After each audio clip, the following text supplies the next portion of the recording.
الحلقة دي مختلفة عن كل الحلقات اللي أنا عملتها قبل كده عشان هي خدت مني وقت كبير جدا في تحضيرها، وفي نفس الوقت أنا مستمتع جدا وأنا بعملها. ده عشان هي أقرب حلقة لقلبي من بين حوالي 100 فيديو منشورين على القناة لحد دلوقتي، لأننا هنتكلم عن أعظم نادي في الكون، النادي الأهلي. فروح بقى دلوقتي هات مشروبك الجميل زي ما أنا جايب كوباية الشاي دي كده، لأننا هنقعد 5 روقان كده نشوف قصة حياة النادي ده.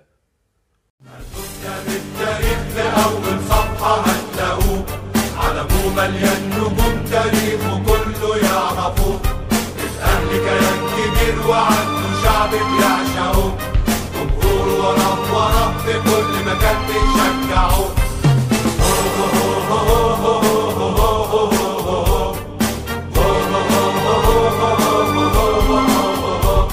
هلا علي يا نسر يا مشرف اسم مصر، الأهلي مش بطولة بطولاته في كل عصر.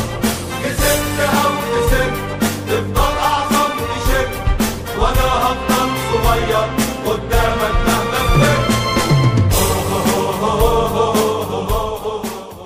في بداية القرن العشرين على سنة 1905 كده زي ما كلنا عارفين، كانت مصر واقعة تحت الاحتلال البريطاني.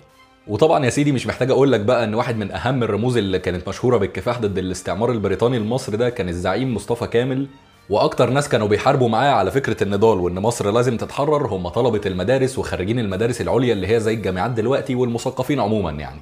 ودول كانوا هم امل مصر الوحيد في الاستقلال. فمصطفى كامل والنخبة اللي كانت معاه دي شافوا ان هم لازم يأسسوا نادي يكون هو مركز المقاومة والمظاهرات ضد الانجليز، ويكون واقف زي الشوكة في ظهر الاحتلال. وفي يوم 8 ديسمبر سنة 1905 بالفعل يتأسس النادي ده على ايد الزعماء دول، ويبقى اسمه نادي طلبة المدارس العليا. وكان اول رئيس للنادي ده المحامي المصري اللي طبعا اسمه مألوف بالنسبة لك، عمر لطفي بيك. وعلى فكرة عمر لطفي بيك كان في نفس الوقت برضه صديق شخصي للزعيم مصطفى كامل. ولحد هنا بقى ده نادي سياسي بالدرجة الأولى، كل شغله الشاغل هو شحن الطلبة والمثقفين للمقاومة ضد الاحتلال الإنجليزي. وكانت طبعا من غير ما أقولك سلطات الاحتلال عايزة تقضي على النادي ده وتمنع استمراره بأي طريقة، لحد ما جت فكرة كده في بال عمر لطفي، وهو إنه يخلي النادي ده نادي رياضي مش نادي سياسي بس، ويبقى الشباب بيروحوا يلعبوا فيه كده أي رياضة، منها بيفرغوا طاقتهم فيها ومنها برضه بيبعدوا أنظار الإنجليز عنهم شوية. ويبقى النادي الجديد ده مش نادي سياسي بس، لكن نادي وطني وسياسي ورياضي. وزي النهارده بقى يوم 24 إبريل من سنة 1907 اللجنة الإدارية للنادي ده تجتمع لأول مرة في التاريخ الساعة 5:30 في بيت واحد إنجليزي اسمه ميتشيل أنس. معرفش الصراحة ازاي انجليزي واسمه انس، او تقريبا الاسم ليه نطق تاني مختلف، بس مش موضوعنا يعني اسم الراجل ده. وميتشيل انس ده كان راجل انجليزي لكنه ما كانش عنده اعتراض على فكرة ان المصريين يأسسوا نادي ليهم، وفي نفس الوقت عنده نفوذ كده ما بين سلطات الاحتلال، فيقدر ان هو يعني يساعدهم يمشوا الورق ويخلصوا الاجراءات المطلوبة لإقامة النادي ده. وقررت اللجنة ان هم يعينوه رئيس للنادي لحد بس ما النادي يقوم فعلا ويبقى موجود على ارض الواقع، وبعد كده لو عايزين نمشيه هنبقى نمشيه عادي. والمهم بقى يا سيدي اللي خصنا من الاجتماع ده ان هم قعدوا كده يحسبوا فيه مع بعض الفلوس اللي محتاجينها عشان يبنوا النادي ده فعليا، يعني ثمن الارض على ثمن الاستاد او الملعب على ثمن المبنى نفسه، اجر العمال وكده. المهم بقى لقوا نفسهم محتاجين كام كده، شاكب راكب اول عن اخر، لقوا نفسهم عايزين 5000 جنيه، وده كان مبلغ كبير فعلا ساعتها يكفي ان هو يبني لك نادي. وساعتها بقى قالوا ان هم عايزين النادي ده لما يتعمل يبقى نادي اهلي، بمعنى ان ده اول نادي يتعمل للمصريين، فهيبقى بتاع الاهالي نفسهم، ومن يوميها لحد النهارده لسه اسمه النادي الاهلي. وبعدها راحوا مقسمين المبلغ ده بقى اللي هم محتاجينه، راس المال اللي هو 5000 جنيه على 1000 سهم، قيمة السهم الواحد 5 جنيه. وانا قمت شوية وانا بصور لحد ما الشاي برد، بس مش مشكلتنا دلوقتي. المهم بقى ان هم طرحوا ال1000 سهم اللي انا قلت لك عليهم دول للناس المهتمين بفكرة النادي، عشان اي حد مهتم بالفكرة دي وعايز النادي ده يقوم يشتري سهم ويبقى ليه حصة في النادي لما يتأسس. واللجنة بعدها للأسف جمعت 3165 جنيه بس، وده كان خطر كبير جدا طبعا بيهدد ان النادي ده مش هينفع يقوم، لحد ما يظهر في الصورة عمنا طلعت حرب ومعاه 2 تانيين، واحد اسمه إدريس راغب باشا، وواحد تاني اسمه اللهم صل على النبي عمر سلطان بيك. والناس دي بقى راحت خدت قرض من البنك بالفلوس الباقية على ال 5000 جنيه اللي عايزينها عشان يبنوا النادي بضماناتهم الشخصية، ان هم يعني شخصيات عامة وكده كده هيرجعوا الفلوس للبنك. وفعلا خدوا القرض وراحوا ادوه للجنة عشان يكملوا الفلوس اللي محتاجينها ويبنوا النادي. وفي سنة 1909 يحصل الافتتاح الرسمي للنادي الأهلي للرياضة البدنية، اللي كان ساعتها فيه ملاعب كرة قدم وملاكمة وكمال أجسام ورياضات تانية برضه. ومشي ساعتها الراجل اللي احنا اتكلمنا عنه ده ميتشيل أنس، اللي كانت مهمته خلصت خلاص، وبقى رئيس النادي عزيز عزت باشا. وفي سنة 1911 يتأسس أول فريق كورة عشان يلعب باسم النادي الأهلي، وكان ساعتها التيشيرت بتاعه كده متخطط أبيض في أحمر. على الوان علم الدوله العثمانيه اللي هو كان يعتبر علم مصر وقتها، وبعدها اتغير التيشيرت لنص ابيض ونص احمر، وبعدها استقروا خلاص على الفانيلا الحمراء والشورت الابيض. وفي سنه 1917 يتصمم اول شعار او لوجو للنادي الاهلي، واللي صممه محمد شريف صبري بيك اللي كان هو خال الملك فاروق. وهو على فكره الشعار كان شبه الشعار اللي لسه موجود لحد دلوقتي، مع وجود بس تاج موجود فوق رمز للدوله الملكيه. وخلاص بقى عملنا نادي رياضي وبقى موجود على ارض الواقع، مش هنقعد نلعب ونتمرن على الفاضي، عايزين بقى نخش بطولات وننافس ونكسب. وده اللي حصل سنة 1923 لما النادي الأهلي كسب أول بطولة في تاريخه اللي كانت كاس السلطان حسين. وما كانتش بطولة عادية خالص ولا كانت مجرد كاس الأهلي فاز بيه، لأن في النهائي الأهلي كسب فريق اسمه دراجون، وده كان فريق إنجليزي. فالفوز ده ما كانش مجرد بس انتصار في ماتش كوره خالص، لكن كان فوز معنوي كبير جدا للمصريين اللي من كتر الفرحه بعد الماتش كانوا شايلين لعيبه الاهلي على كتافهم وماشيين يلفوا بيهم كده في الشوارع عشان يغيظوا العساكر الانجليز. وعلى فكره لو رجعنا قبلها 6 سنين لورا سنه 1917 هنلاقي اول ماتش قمه اتلعب بين الاهلي والمختلط اللي هو الزمالك دلوقتي، واللي انتهى اكيد بفوز الاهلي 1-0 بهدف عبد الحميد محرم اللي كتب اسمه في كتاب التاريخ كاول واحد يجيب جون في ماتشات القمه. وبالمناسبة أول قائد في تاريخ النادي الأهلي كان الكابتن أحمد فؤاد أنور. وبعدها في سنة 1924 قطر الأهلي يفضل مكمل ونكسب أول بطولة كاس مصر في تاريخنا بعد ما كسبنا في النهائي نادي السكة الحديد. والأهلي كان بيحقق البطولات ويكسب الماتشات في الفترة دي بقيادة الشاب اللي واضح إن هيبقى ليه مستقبل كبير جدا، مختار التتش. وبطولة الكاس هي أقدم بطولة مستمرة لحد يومنا ده دلوقتي، والأهلي برضه هو حامل اللقب في آخر نسخة اتلعبت لحد وقت تصوير الحلقة ده ضد بيراميدز.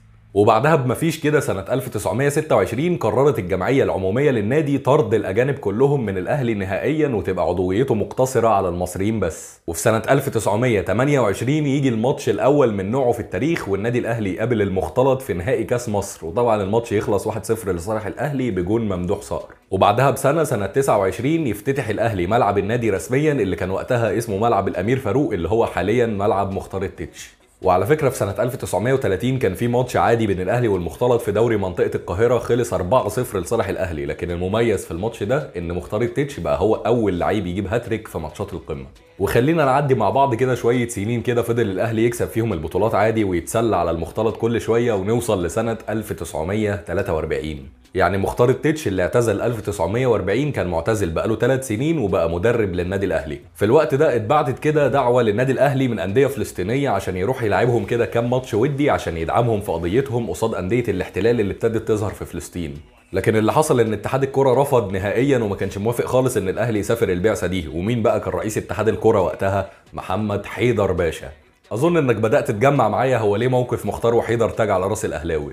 المهم ولا حيدر باشا ولا الملك فاروق ولا اي حد في الدوله نهائي طبعا كان موافق ان الاهلي يسافر البعثه دي، لان ده اكيد كان هيزعل جدا سلطات الاحتلال اللي هي اكيد كانت مؤيده للكيان الصهيوني. لكن التتش بعد محاولات كتير وخد وهات مع اتحاد الكوره ما عرفش ياخد منهم حق ولا باطل، فراح مجمع هو اللعيبه وسافروا كده مع بعضهم بشكل غير رسمي بموافقه وزير الداخليه بس فؤاد سراج الدين باشا ومن غير موافقه اتحاد الكوره. بس وزير الداخليه لما وافق يسافروا خلاهم يسافروا باسم شباب القاهره مش باسم النادي الاهلي. وراحوا اللعيبه فعلا لبوا دعوه الجمعيه الفلسطينيه دي، وطبعا ضد جدا من حكومه الاحتلال سواء البريطاني او الصهيوني، وده اللي خلى حيدر باشا يشتم اللعيبه كلهم ويخلي الاهلي ممنوع من المشاركه في البطوله المحليه. وحكايه ال6-0 بقى اللي هي شرف علم الدين ان كان في ماتش نهائي كاس مصر المفروض يتلعب بين الاهلي ونادي فاروق اللي هو كان المختلط اللي بعد كده بقى الزمالك، وساعتها الاهلي لعب من غير نجومه اللي كانوا مشهورين كلهم ونزل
ولما جت سنة 73 كانت واحدة من أسوأ فترات النادي الأهلي، لو ما كانتش فعلا هي الأسوأ في تاريخه، لأن الأهلي قعد 13 سنة ما يكسبش لقب الدوري، منهم طبعا 6 سنين اللي كانت فترة الحرب واللعب كان واقف أصلا. فتعاقد مع مدرب جديد هو المجري هيدي كوتي عشان يمسك الإدارة الفنية للفريق في الفترة اللي جاية. وفعلا سنة 75 يرجع الأهلي لنغمة الانتصارات لما يكسب الدوري برقم قياسي، لما اللعيبة جابت 70 جون في 34 ماتش. والموسم اللي بعده تستمر السيطرة أكتر وأكتر والأهلي يكسب الدوري تاني، بس المرة دي هو مستقبل جونين بس وما خسرش ولا ماتش طول السنة. وده على فكرة مش غريب خالص لما تعرف ان تشكيلة الأهلي ساعتها كان فيها لعيبة زي إكرامي الشحات وفتحي مبروك ومختار ومصطفى شطة ومصطفى عبده وطبعا محمود الخطيب وغيرهم، أساطير كتير قوي وأسماء تخض والله.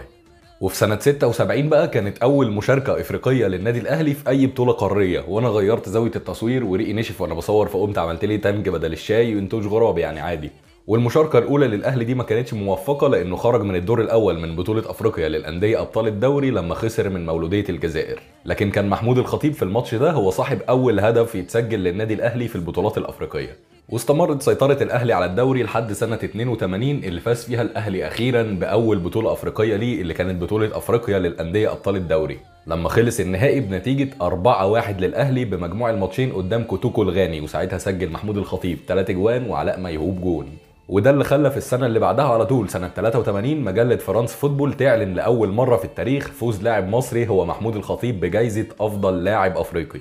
ويفوز الأهلي ببطولة أفريقيا الأبطال الكؤوس 84 والأفرو أسيوية 88 وسيطرة تامة طبعا على الدوري المصري، عشان نوصل لسنة 2001 ويبقى النادي الأهلي رسميا هو نادي القرن الأفريقي، ويستلم اللقب رسميا رئيس النادي وقتها كابتن صالح سليم في حفلة كبيرة جدا من الاتحاد الأفريقي في جوهانسبرج في جنوب أفريقيا. وبناء عليه النادي الأهلي يستضيف ريال مدريد اللي كسب هو كمان لقب نادي القرن الأوروبي ويلعبوا لقاء القرن في مصر. والاهلي ساعتها هيفوز بجون النيجيري ساندي تحت قياده مدرب برتغالي جديد كده ومحدش عارف حاجه عنه ومالوش اي نجاحات قبل كده، اسمه مانويل جوزيه. لكن المدرب ده بيثبت نفسه بعد ما كسب ريال مدريد وبيكسب دوري ابطال افريقيا 2001 بعد ما كسب سان داونز في النهائي 4-1 بمجموع الماتشين، وبعدها كمان يروح يكسب كايزر تشيفز في السوبر الافريقي بنفس النتيجه 4-1 في ماتش سجل فيه عصام الحضري حارس المرمى جون من اشهر الاجوان في تاريخ الكره المصريه. وفي سنة 2005 المارد الأحمر بيتوحش رسميا لما بيفوز بالخماسية لأول مرة في تاريخه اللي هي 5 بطولات مختلفة، منهم دوري أبطال أفريقيا للمرة الرابعة والسوبر الأفريقي، وساعتها بيروح النادي الأهلي يشترك في كأس العالم للأندية في اليابان للمرة الأولى اللي ما كانتش مشاركة موفقة. لكن النادي الأهلي في 2005 زي ما قلنا كان مرعب وفاز بالخماسية وكان عامل سلسلة مباريات بدون هزيمة من 55 ماتش. والحال ما اختلفش كتير في 2006 لان الاهلي كسب الخماسيه مره تانية، لكن المره دي بقى كان طعمها مختلف خالص لكل الاهلاويه، لان دوري ابطال افريقيا جه في اخر دقيقه من ماتش النهائي بمدفعيه ابو تريكه في الصفاقسي التونسي بعد ما كان كل جمهور الصفاقسي والجهاز الفني كمان بيحتفل بالكاس خلاص. والاهلي يروح اليابان للمره الثانيه، لكن المره دي بقى مره مختلفه خالص لان ساعتها الاهلي حقق انجاز كبير جدا بالفوز بالميداليه البرونزيه في كاس العالم للانديه. وفي 2009 كانت نهايه الولايه الثانيه لمانويل جوزيه مع الاهلي لما كسب اكتر دوري درامي في التاريخ، لما كان الاسماعيلي هو خلاص بطل الدوري لحد الدقيقه 93 من ماتش الاهلي وطلائع الجيش، لكن ساعتها يجيب احمد فتحي جون قاتل للاهلي يخلي الاهلي والاسماعيلي يلعبوا ماتش فاصل على لقب الدوري في استاد الماكس في اسكندريه، وكسب ساعتها الاهلي الماتش الفاصل ده 1-0 بجون فلافيو عشان يبقى الدوري الخامس على التوالي واخر بطوله في الولايه الثانيه لمانويل جوزيه، اللي ساب الاهلي سنتين ورجع تاني في 2011 عشان يكسب الدوري السابع على التوالي. وطبعا بعدها وقف النشاط الرياضي في مصر بعد احداث بورسعيد، ربنا يرحم يا رب ال 74 شهيد، لكن بعدها بيكمل الاهلي وبيكسب دوري ابطال افريقيا للمره السابعه قصاد الترجي التونسي في النهائي. وفضل مكمل مانويل جوزيه كمان في البطوله اللي بعدها لغايه دور الثمانيه وهو بيكسب ومكمل، لكن ساعتها مشي خلاص رسميا بلا رجعه، وساب مكانه ساعتها حسام البدري اللي مشي هو كمان ومكملش البطوله، وساب مكانه لمحمد يوسف اللي كمل وفاز بالبطوله الثامنه للاهلي لما فاز في نهائي دوري ابطال افريقيا 3-1 على اورلاندو بمجموع الماتشين. لكن ماتش العوده بيشهد تسجيل محمد ابو تريكه اخر هدف ليه بتيشيرت النادي الاهلي قبل اعتزاله عشان يبقى مسك ختام لمسيرته. وبالرغم ان في 2014 بقى الاهلي ودع بدري دوري ابطال افريقيا، الا ان دي سنه مش هينساها خالص اي اهلاوي، لان بعد ما رحنا نلعب في الكونفدراليه وكنا خسرانين النهائي لحد الدقيقه 95 قدام سيوي سبورت، عماد متعب بيجيب الجون في الوقت القاتل وبيولع المدرجات وبيولع شوارع مصر كلها ساعتها. ويخطف الاهلي الكونفدراليه الاولى والوحيده في تاريخه لحد دلوقتي. وللاسف ساعتها بيدخل الاهلي في فتره 7 سنين اعجاف افريقيا، لكن محليا كان مكمل زي ما هو عادي. لكن الجيل اتغير تماما، واعتزل ابو تريكه وبركات وعماد متعب واسلام الشاطر وحسام غالي، وكل الجيل العظيم ده خلاص ودعناه. وفي خلال الفتره دي كمان بيخسر الاهلي نهائيين دوري ابطال افريقيا ورا بعض، مره الترجي ومره الوداد، ويخسر كمان 5-0 من سان داونز في اعرض نتيجه الاهلي يخسر بيها في تاريخه. وكانت فتره فعلا من اسوأ الفترات في تاريخ النادي الاهلي، بالرغم ان هو خسر الدوري المحلي فيها مره واحده بس سنه 2015. لكن الاهلاويه بقى لو كانوا عارفين اللي ربنا شايله لهم بعد كل ده، يمكن ما كانوش زعلوا خالص على كل اللي حصل ده. لان في 2020 وبعد رجوع لعب الكره تاني بعد توقف العالم كله لفتره الكورونا، الاهلي بيكسب الاميره التاسعه اللي كانت عندنا بقالها 7 سنين، ومش قدام اي حد، قدام الزمالك، ومش في اي حته، في استاد القاهره، ومش باي سيناريو، بسيناريو القضيه ممكن، عشان تبقى اللحظه الاغلى في تاريخ حياه اي اهلاوي، واللحظه الاسعد في حياتي انا شخصيا، مش في الكوره بس لكن في كل حياتي عموما. وده اللي هيخلي صوره القضيه تفضل منوره مكانها هنا للابد. وهحاول احط لكم كمان اللقطات اللي عرفت اصورها ساعتها قبل ما الموبايل بتاعي يتدغدغ من كتر الفرحه.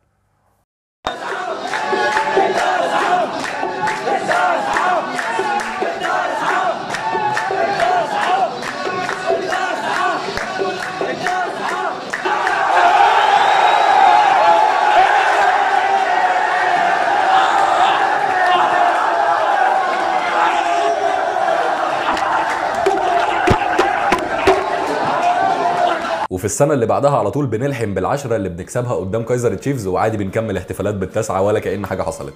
وللمره الثانيه برضو الاهلي يبقى قريب جدا من الفوز ب3 دوري ابطال افريقيا ورا بعض، لكن بنخسر النهائي للاسف قدام الوداد بعد ما كنا كسبانين برونزيتين في اخر نسختين من كاس العالم للانديه. وفي لحظه تصوير الحلقه دي بالظبط الاهلي متصدر الدوري المصري وعلى بعد شعره ان هو يحسم اللقب ال43، وكسبان ماتش الذهاب في دور الثمانيه من دوري ابطال افريقيا قدام الرجاء المغربي 2-0، اللي ان شاء الله ينتهي بالصعود من المغرب وتكمل بال11 يا رب ان شاء الله.